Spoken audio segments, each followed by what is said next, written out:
अस्सलाम वालेकुम। दुबई में मेरे बच्चों के स्कूल में हो रहा है ये मदर्स डे।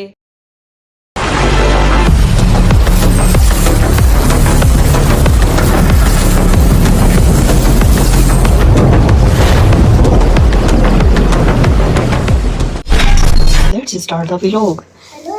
पहले तो बच्चों को सेक्शन वाइज बुलाया, फिर बच्चों ने छोटे छोटे स्पीच की, फिर उसके बाद सिंगिंग अरबिक में और इंग्लिश में। फिर बच्चों ने ये जो आपको बच्चों के गले में हार नज़र आ रहा है कागज़ के फूलों का, ये एक्चुअली इन्होंने अपनी मदर के लिए बनाया था और ये बाद में अपनी मदर्स को पहनाएंगे। फिर उसके बाद ये अपने मदर के हैंड में मसाज करेंगे। टीचर्स ने लोशन दिए थे कुछ और कागज़ के फूल, पता नहीं क्या क्या बच्चों ने अपनी पेरेंट्स के साथ, अपनी मदर के साथ सॉरी किया और उसको काफ़ी इंजॉय किया। बच्चों ने भी इंजॉय किया और मदर ने भी बहुत इंजॉय किया।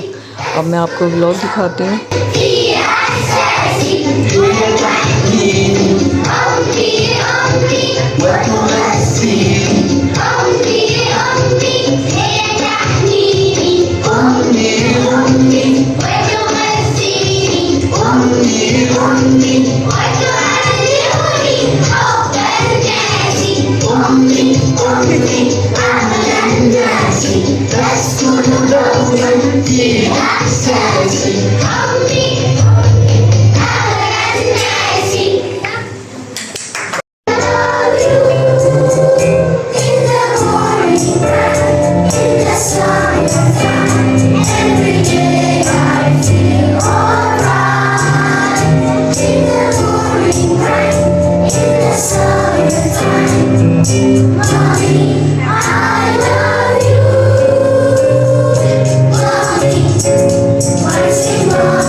लोशन के साथ साथ नेल पॉलिश भी दी गई जो कि अपनी मदर की नेल्स पे लगानी है। तो मिलते हैं नेक्स्ट व्लॉग में।